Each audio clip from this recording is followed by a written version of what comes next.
And we are live. Hello, everybody. Hey, everybody. I'm Paul, Lorena. just in case you didn't know. And today is Humpday Q A. Welcome to our Humpday Q and A's, our 30-minute segments, or as close to as possible, where we just talk about RV stuff. We have a specific topic, and then after we have a little question and answer with you guys. So And discussion, and you can chime in at the end too with your own experiences as well. yeah, own experiences, questions, comments, concerns, stuff like that. And yes, just to let you know, yes, we're in Florida, and yes, we're wearing a jacket. Yeah, and I'm not doing well, so I'm going to try not to cough on you guys too much, but it is going to happen throughout the Q and A. So just to let you guys know, we got all the usual crowd in the house tonight. Welcome to everybody. But we have a special event tonight, or a special thing happening. So let's all sing happy birthday to Aid Collins.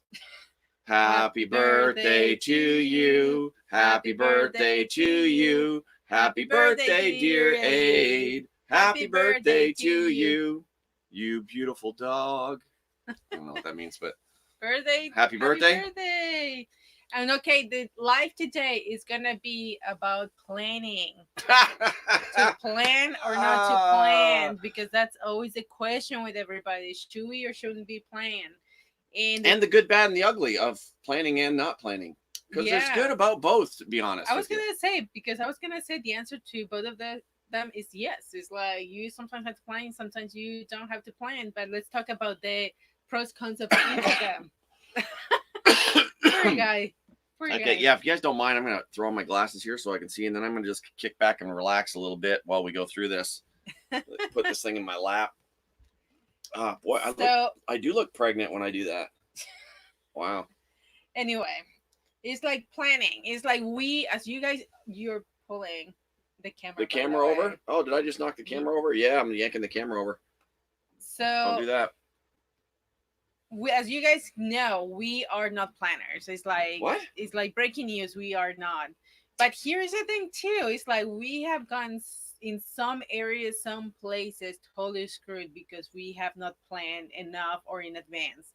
And that's the thing. And in the opposite, we know a lot of you guys personally that they're like super planners. It's like you want to know where you're going to be at all times. And there's also like 6 months in advance, 8 months in advance. Yeah, and there's also some inconveniences with that.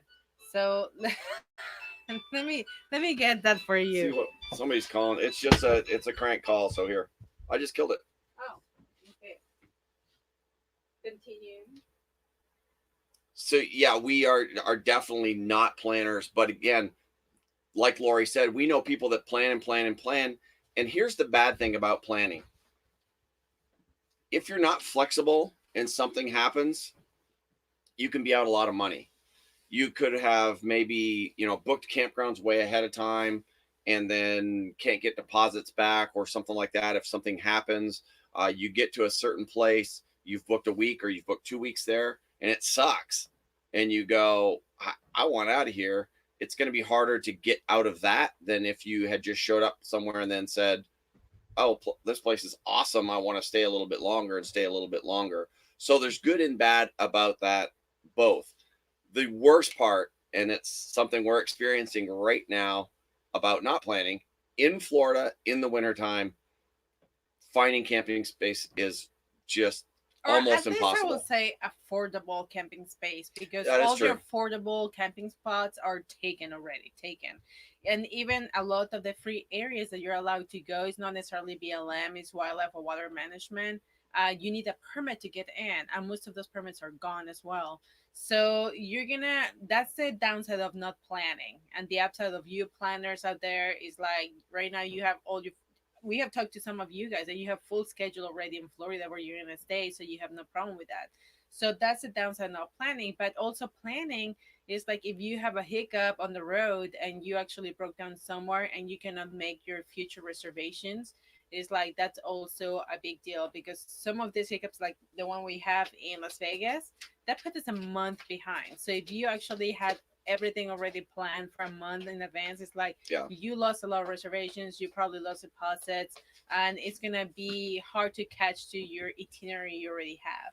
Yeah, it would have been brutal on us because we would have been Mm-hmm. canceling and things like that. Now, I will say some people get anxiety from not planning. I saw somebody in here, I think I just saw in comments where they get anxiety from planning. That's a rarity. Most people get anxiety if they Not don't know planning. where they're going.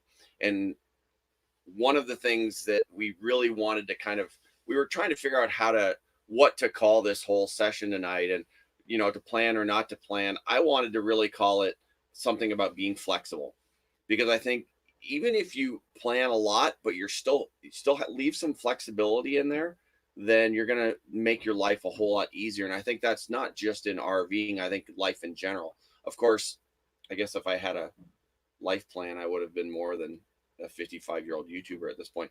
But that's a whole other story. So if you do have a life plan, then you'll probably wind up being some famous doctor or lawyer. But I digress. Kevin, I hear us taking care of business. Yes, he was. Yeah, He waits until we're in a live, or he waits until we have visitors to take yeah. care As of soon as we get business. microphones rolling, he knows he can go and do that, and then he'll run around, probably knock the camera over in a little while. Yeah, and the reason Florida is rough is because it's the only warm spot in the East Coast. Yeah, Right, totally, it's true. right. So yeah, it's like Everybody's it's getting hard. slammed up in the Northeast with snow and ice and nasty stuff. So it's an easy, 10-12 hour drive come down to Florida. So definitely in the wintertime, super difficult here. And we are finding that out right now. Mm-hmm. And here's the thing: is like, do we make plans? Absolutely. It's not like we're 100% totally without plans, but usually our plans are 6 months from now, on 3 months from now. So we know we have to be at the place at a certain time, but we give ourselves the flexibility from point A to point B to just take our time, take our route, stay longer if we want to. You guys saw in Tahoe, we stayed there for 3 weeks, I think, Mm-hmm. because we liked it. So we stay longer. There's places that are like, yeah, not so But our much. plan Let's is get out more of a here. general area of where we're going to be planned, not specific reservation plans. That's not true. As an example, Mardi Gras. We knew it was a hard place to get in, and we knew we needed a plan and get reservations there. So we did. We did it months in advance. And I think there's when you actually need to plan mostly if there is big events. The balloon fiesta in Albuquerque is like we were talking about going because we're on the West Coast and we were trying to get in, and nothing. I mean, zero. There was nada. If you don't book almost a year in advance, that when they release the spots, you are almost not staying and the actual campgrounds there within the balloon fiesta. So there's certain things that you have to plan. Okay, I'm going to call you out on that. When What? we left Vegas, our first 6 months out on the road, what did we have planned? Mardi Gras. 4 days in Mardi Gras for the first Yeah, 6 months. that was our point B, point B, and then from there we actually, like I said, it's like we have our last plan, and then we took our time and flexibility, right? Because we knew that was an absolute yes, and have to be done. Yes, what I'm trying to right. say on right. events like that, you have to plan. So there's when we can like suck and we can get into the balloon fiesta. That's happened to be a good thing because we could have not make it because of what happened with the coach. It's like, but at the end of the day, it's like those are the kind of things that you have to plan for. Now, with that being said, for the people who are like extremely planned and they know where they're gonna be everywhere and all times, sometimes you're missing out because sometimes you're gonna be in an area and people are going to tell you it's like, oh, if you stay 2 days longer, 3 days longer, there is this big event or nice event happening, you should attend, you should go, or stuff like that that you didn't account for, and you're gonna be missing a lot of these little events that makes you part of like the traveling and the culture around you. Well, that's part of, if you plan, make sure you can be a little bit flexible. Like maybe leave some gaps in there if you have that ability to do that, where you can you can fill in with a Walmart, you could fill in with an overnight Cracker Barrel stay or something like that. Again, I had to pick up my buddy Chris. Remember, he was such a hardcore planner, and we were in the event planning business, and he would hardcore plan, and then when that event would happen, it would just completely blow up in his face, which is always going to happen. And it freaked him out. Like he literally couldn't handle the fact that it wasn't going in 1, 2, 3, 4, 5, 6, 7, 8. I was the kind of guy that I would come in when that stuff was going on. That's when I thrived. I love the chaos of going, okay, this stuff is falling apart. How do we wrangle it all back in? And I think that's the same with traveling. Okay, we planned on doing this, and this, and now this is all falling apart. how do we make this work and still have fun and still have a place to stay and still take in the attractions and not lose our mind. And that's where that flexibility comes in, and figuring out a way to do that. But again, it's all about personality. Sure. So we know a lot of you guys, you love to plan, and that's sometimes okay too. Just when you make your plans, don't make them that rigid. Just leave a little bit of flexibility in there. If you know you're gonna go like the next month, try kind of like somewhat plan the next month, but don't go on ahead and plan like, I don't know, your full 6 months in advance, because we know people that they know exactly where they're gonna stay for the next 6 months. Yeah, and if you're buying activity tickets, there's some activities you're not going to get out of. You're just not going to get your money back for that sort of stuff. So, and then you get stressed out about that, and it costs you money, and you're stressed out. I prefer the don't plan and don't stress out. And like right now, we're having a hard time finding some places to stay over the next several weeks before the RV thing, but we're piecing some stuff together, and we're working with Kevin and Laura to get some stuff pieced together, and then we're just working it out. And there's going to be. I have to say, talking about that, just remember, you always have your house with you. So it doesn't matter if you park in that Cracker Barrel parking lot. That doesn't matter if you go to a Walmart. That doesn't matter where you go. You are sleeping in your own bed in your own little house. So don't freak out. Sometimes it's like things don't pan out, or you know where you're going to sleep. Like the other day, we were in Destin, Florida, that it was like horrible weather, but that's besides the point. We're in Destin, Florida, and we're going to meet with Rick and Barb Hubbard. Actually, so that Rick is right here. Hey, Rick. And they needed to kill one night, but they were not gonna pay $100 for an overnight just to go and sleep somewhere. So they actually went into, I believe it was Lowe's, and they asked the manager if they could just like stay there. He's like, they could just like for the night. And it's like, he said, absolutely, don't worry about it. And actually, the employees, they even make like space for them to stay in a specific spot. And they said that they were super nice, super cool, and it was just for the night. So sometimes the one thing you need to understand, be creative, and you're gonna sleep somewhere. You have your house with you. It's just where you park your house sometimes. You can always stand out in front of a store and throw a rock through a window. The local police will give you a place to sleep too. And they'll park not your house. And they'll park your house in the back. It'll cost you a couple $100 to get it out that next day, but at least you have a place to sleep. And you get a free meal. Jesus. Don't do that. Don't do that. So anyways, with that being said, we want to hear from you guys. How many of you guys are planners? How many of you guys are not planners? And let's maybe see if we have anybody that have been caught with their pants down, but then wound up having something really cool happen. So I'd like to hear some of that, and we'll go through some of these questions. Yeah, moving the mark. That is George. He actually talks about he had to book stuff on the Keys. That's why I went winter Target other than the RV thing. It's like, absolutely, the Keys is another place in the winter time that's just so hard to get into, including the private parks. It's just so hard to get into. So if you know you're coming for the winter here, definitely try to book somewhere there. Nancy, we're definitely planners. It's like a 1 month planner, 2 months planners, 6 month planners. What are you? How far your plans go? Oh wait, where was that? Oh, yeah. Here, I'll go to Ted. Ted Denman. Yeah, this was our point, Ted. What if you make plans to stay for 2 weeks and the campground stinks? Exactly, and that's again when you're in a really busy area like Florida, you just kind of have to go with the flow and know that the campground is going to pass. But we've run into that where we've got into a spot and you drive into the campground and you go, ooh, how many nights do we want to stay here? And you can make that on the fly, and you tell the folks, hey, do you have a couple of nights? Or we've drove into places and then parked, and then I walked in, kind of went, nope, and come back out and go, Lori, we need to go down the road, and just not stay there at all. So we have had that happen. If you've already booked it, it's going to be tough at that point to get out of it. You may have to bite the bullet on that one. Yeah, but there are some places that they suck and you don't want to stay long. But if you're planned there, so sorry. I do want to address this. We are going to do a video on this, guys. Tomorrow we're going over to the venue and we're going to film. So Charles says, speaking of plans, any word on extending 2 to 3 nights after the RV thing? So they are absolutely going to let anybody who wants to extend after the RV thing extend. So when you guys get there on the 11th and you're going through the check-in process, the campground is going to have somebody there who will take any reservations for the 2 to 3 nights after, or 4 nights or a week. You can stay up to January 31st. They have it wide open for up to January 31st, and then they have to kick you out. But all you'll do is you'll check in with us. We'll appoint you over to their campground person to check in, and you'll go from there. Captains and Wheels, I'm only planning on the RV thing. Woohoo! Nice. It's like, but if you're coming to Florida, you should plan more than that because, like we said, it's pretty booked everywhere. Yeah, unless you're planning on coming in and going out. But yeah, there is plenty of sites there, or will be plenty of sites there. A lot of people said that they're half-half. I would say that is the best thing, half-half.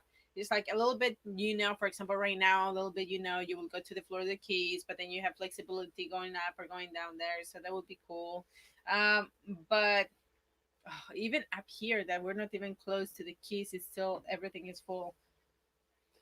I would say the first year we came here to Florida, it was not as full. Like we were able to get into places. Yeah, it seemed to be super busy this year. It seemed to be more and more full timers out there. What's odd is there's spots at Fort Wilderness at 150 a night, or what we saw 175 a night. That was for right now for Christmas. Yeah, it's like right now it's peak season, crazy. Christmas time, so $170. Bob and Tams of their planners, they got from Florida, Arizona. Lori Buchanan and Brian's in the house. Yeah, that's what you're saying. They're half and half just because we have to cross back to Canada after 180 days. Yeah, I mean, if you have something like that you have to go through, absolutely, you want to make sure that that you've got that planned out. Exactly. It's hard to keep up with it. Well, yeah, just go back there.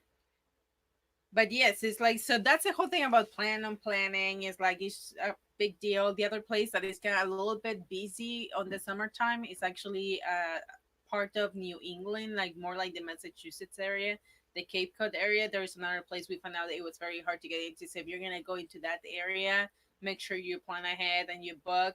In the winter, believe it or not, it's actually Phoenix area. It's very hard to get into. Mostly because most of the campgrounds are at 55 plus. So if you are under that age, it's like then you have a hard time staying in that area overall.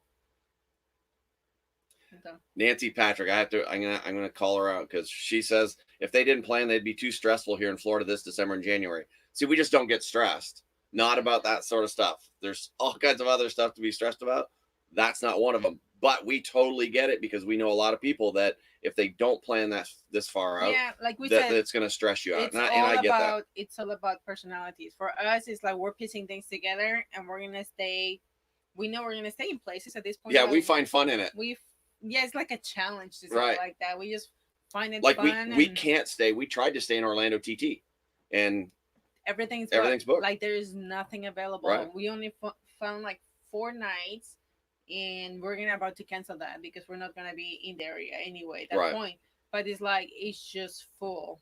And we try also what's the other one? Wachula, something river, new Nomadic. Steve just said that.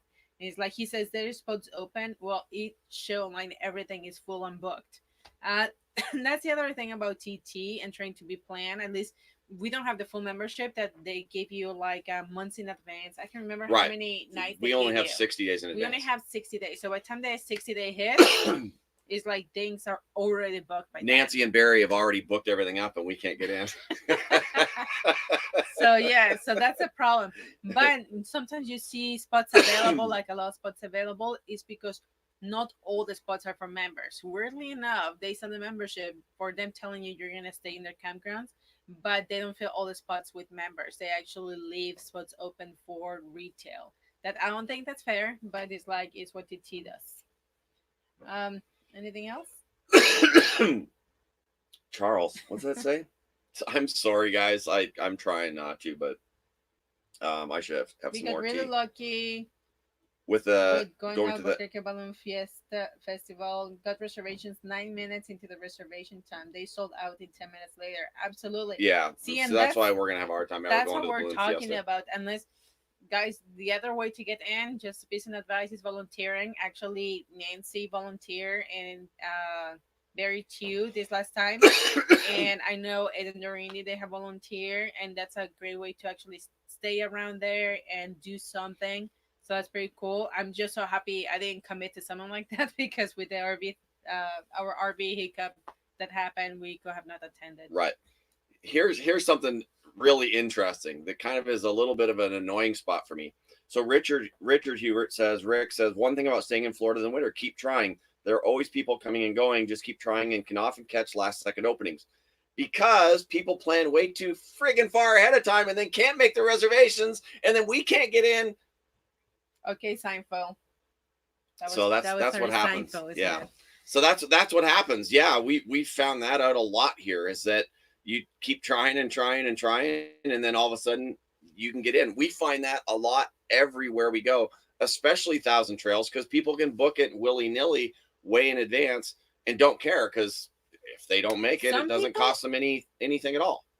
That's in GT, but we see that even in state parks or city parks are very hard to get into because they're very hard to get into. People, when they can get reservations, they book them and then they forget to get them or they cannot make it. And instead of canceling them so somebody else can get them, they just lose their money and nobody uses it. We saw that in Rincon Parkway, out around Santa Barbara area. It's like we saw so many spots that were open, but online they show books, so people pay for them. You cannot book them, but they're just open there, so that happens. Mm-hmm.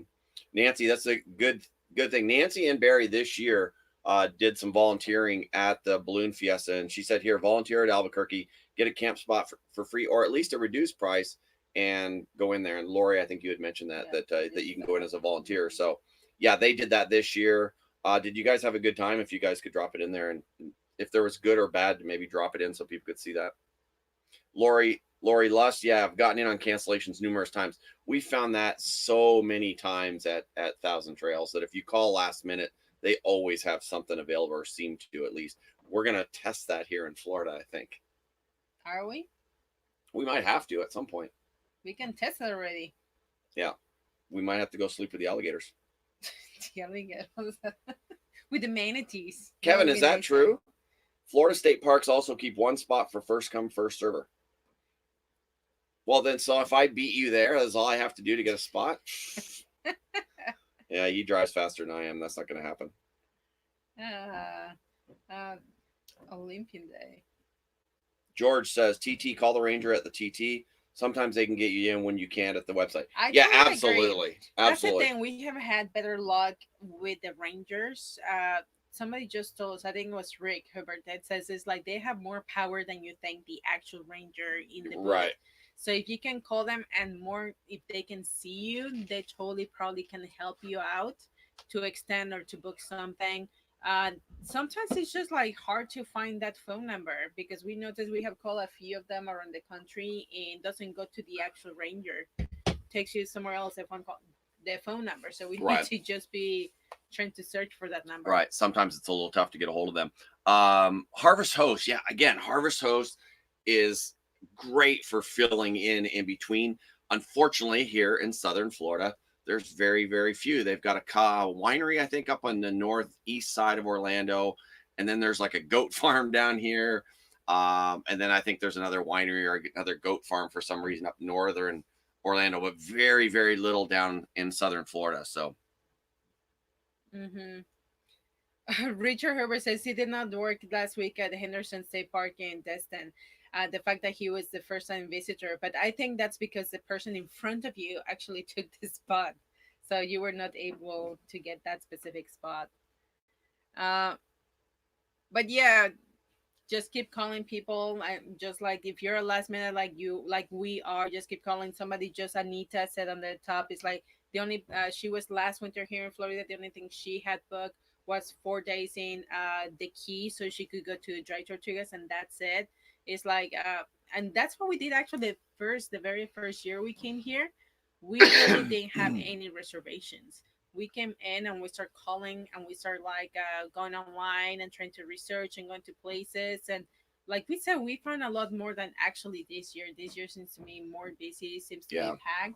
But 3 years ago, we were able to get into a lot of places. We stayed in water management areas where we're the only one in there and you could fit 60 RVs in there. Like we will call that day before saying there. Yeah. It's like, hey, can we stay there? Absolutely. Send you the email with the code. Now, and that was it. That was March. It's true. That was March. A lot of people by March are already on their way up. They're already leaving Florida. Most It's normal like people. right now we are in peak season. Right. So yeah, that is true. Daryl said, "Would you please put up a map of the check-in location at the RV thing?" We will absolutely have that, Daryl. We're going to be shooting a video over there tomorrow, so you guys can see a little bit about that. But yeah, we'll have all that information out to you guys and email everybody before the day comes, so that you know where to go. So yes, we will get that out to you guys. And again, if you're not a planner, another trick is freecampsite.net. That will tell you can also search. Like, there's a lot of people that somebody told me it's like we never plan until noon that day where we're gonna stay. So if you're even that adventurous, you can always just go freecampsite.net, iOverlander. I mean, all these applications we have given me before, Compendium, so you can go and stay somewhere. Nancy says TT keeps some spots open for emergencies, and sometimes if you show up, they'll let you in. Yeah, again, you get more. But you're taking your chances. Bees with honey. But yeah, you're taking your chances. Absolutely. But yeah, come in and show up and be nice. Because it was Santa Barbara when we show up, we actually had the wrong reservation. Somebody booked it for a tent site instead of an RV site, and literally everything was taken in Santa Barbara. And it wound up being awesome. Wouldn't it be awesome? Like, our spot actually, I think it was one of the prime spots there. Right. But with that being said, it's like sometimes you will find out that it's totally full. Sometimes you find out not to let me do anything like that. I told him he's in charge of reservations until everything. After that, I take over. So Christy, where are you gonna says where are you gonna be in Florida? We're gonna be all over southern Florida. Right now we're in the Orlando area. We're not really saying where we are in the Orlando area because we've got to get all of this RV thing stuff done. So we're going to be locking up with Kevin and Laura in a undisclosed location and getting some of this planning done. So we're not. I think it's an undisclosed location because we don't even know where we're staying. So that's part of why it's an undisclosed location. But we're getting some planning done now. But we're going to be Orlando, Tampa, Miami area, all kind of around the Southwest, and we'll start to let a little bit more of that out once we're past this RV thing. We just have to hammer that stuff out. Mr. Roboto, you're a sick man. Goat farm, where do I sign up? He said, I think goats are cute. I don't think it was meant in that the way. I don't know. Anita Pennell, one place we came across was John Prince Campground in Lake Worth. They have some first come first sites right on the lake. Lake Worth, that Florida. I'll have to look that up. Awesome. Bob and Tam says Polk County Parks in Florida told us they have sites, no reservations, drive up only. Yeah, I did see that today, and I meant to mention that to Kevin and everybody, as I saw several, I don't know if they're state parks, but county parks that are first come, first served, no reservations. They had that in Maine. I thought it was a terrible idea, but kind of everybody seems to, at least one person is checking out every single day. But this was a huge campsite up there. Most of them down here are 45 to 50 sites. So if we're desperate, we might show up, but if you go there and they don't have anything, now you're trying to go somewhere else. But that's not a bad option. Oh, Katie Epifanio, the Harvest Host Goats Farm is in Monticello, Florida, which is just about Georgia. They're actually the fainting goats. We stayed there. It was a very nice spot. Now we all know now. So much stuff. It's coming. Everybody's coming through so fast, guys. I'm trying to keep up, but most of these comments are blowing by me. It's easier to fly by your pants on the West Coast or East Coast. Definitely. Absolutely. West Coast. Absolutely. Guys, if you're west of the Mississippi. Yeah, it's west or east. Yeah, west of the Mississippi. So much easier. So easy, especially when you get out into Texas and Arizona and Nevada, and even California, intercoastal, California, not intercoastal, I don't know what you would say. The mountainside, the opposite to the mountainside. If you're on the west side of the east side of the Sierra, man, there's so much free and BLM camping. It's just so easy. I feel sometimes so bad for you guys, East Coasters, because you want to go like a weekend somewhere and you have to go to a campground and pay for something versus us on the West Coast. We just sometimes just pick a spot, go there and camp. Like no paying, no having to make reservations. We just go and camp. Dave and Karen in Quartzsite. Hey guys. Nancy McIntyre, can you still get a spot at the RV thing? Absolutely. It's like there is still a lot of spots, and I think today somebody they have a thing happening that they cancel. Yeah, they canceled a full hookup spot. Unfortunately, so they're having a work related issue and can't get out. The point is, like, there's one opening for full hookups if wanted or needed. Yeah, and remember, folks, if there's no full hookups, it's 4 days. You can the water electric sites are awesome. and they have dump stations there, so you can go 4 days without having to use a dump station. And if you can't, then you really need to come there so that we can talk to you about how you can do that, because you're going to have so many more camping spots open to you, so many more opportunities for camping if you can go 4 or 5 or 6 days without being hooked up. So much more better. So much more better camping. How's my English? That's what you said. You're the one teaching me English. All right. You're screwed. But Joe Man, how do you find all the free camping? The Northeast sucks with that. Yeah, and like we said, the Northeast is a little bit difficult, but freecampsites.net should be the first place you go, and they will have lots of that kind of stuff in there. I don't know if it was very handy up in the Northeast. iOverlander.com is the other one. They also have an app, iOverlander, and you said Campendium, right? Campendium has a lot. From all of them, one of my favorite ones is Campendium. And I know in app it's only in iOS. They don't have it in Android, but you can always open your browser in your phone and just like go online directly, and you can go to Campendium, and because it will show you pictures and also cell signal if it's strong or not, and reviews from people from free campsites as well. So that's a cool thing. And free campsites.net, like he says, also gives you sometimes pictures that they post them, and also what kind of cell signal they have. Mm-hmm. Dennis says, what's the count for the RV thing? So really exciting. I think this is actually not an RV thing. No, I know this isn't, but it's going to turn into that for the next little while. We're going to do probably tomorrow one specifically. Well, we're going to do a video. We're not going to do a live. We're going to do a video that we're going to put live for the RV thing. While we're there, we could always do that. But we have over 200 people. It's looking like around 210. Or something like that, 220, right around 112 rigs at this point. So like literally, cool. It just started like just doing a meetup kind of like thing, and now it's becoming like a super cool event with all you guys. So that's awesome, and I think that's it. Like it's time to go. Yep. Mom's in the house. Hi, Mom. You showed up late. We're getting ready to call it a night. We're at 8:30. We're 30 minutes in.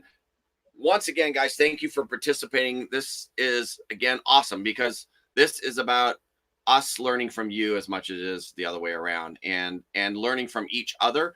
And again, part of why we're doing the RV thing is to bring a bunch of like-minded people together, and we learn from each other. That's why this community is so amazing. And we hope to continue to grow that and hang out with you guys and have a lot of fun. So, okay. With that being said, Kevin just brought a question, comment, very, very important. Are we going to do Humpday on Christmas Day? Probably not, actually. We can probably just do like a quick live, like a 15-minute live, just to say hello to everybody, Merry Christmas. Because nobody wants to hang out with us on Christmas. But not a Q&A. Yeah, nobody wants to hang out with us on Christmas, I don't think. People have other better things to do. I know. You guys are going to be with family. It's like, and if you're not with family, you're going to be with loved ones. We're going to be with family. It's like you're going to be watching a Christmas movie. Kevin and Laura and your and I relationship is about to get real. We're going to meet Kevin's parents. It's getting serious. It's getting really serious. I'm nervous. I know. Are they gonna like us? I don't know. What if they don't? I don't know. Yeah, I don't know. I'm gonna shower and everything. Oh, about time. Thank you so much, guys. Good night, Bellafato. You rock.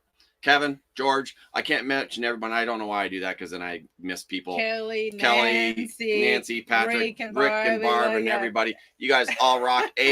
Aid's probably drunk and fallen asleep by now, so he's probably already gone. Steve, thank you so much, guys, for hanging out. Brian, Mr. Roboto, Dennis, Karen, thank you, guys.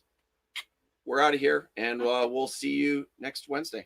Goodbye, guys. Bye, guys. Oh, no, not next Wednesday, because next Wednesday is Christmas. So it's Christmas sometime time. Around there. See you guys. Somebody has to kill it, people. And.